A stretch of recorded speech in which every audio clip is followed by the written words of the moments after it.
આ ગુજરાત એ આપણું છે.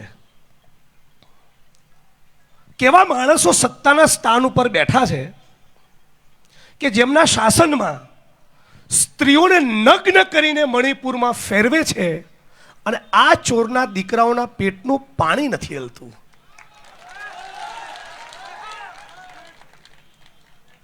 કેવા નાલાયક માણસો છે.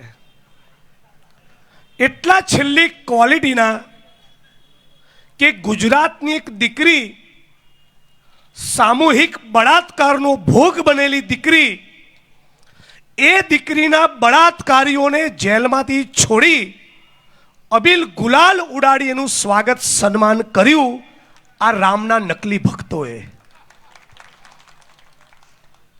આ રામના ભક્તો છે જે તલવારોને ત્રિશૂલો વેચતા હોય, ભારત માતાની છાતી પર કોમવાદનું ઝેર ફેલાવતા હોય. હે પાટણની ધરતી, તારો તો ઇતિહાસ કેવો ઉજળો અને રૂડો છે. કિરીટભાઈ જેવો અમારો બંકો છે.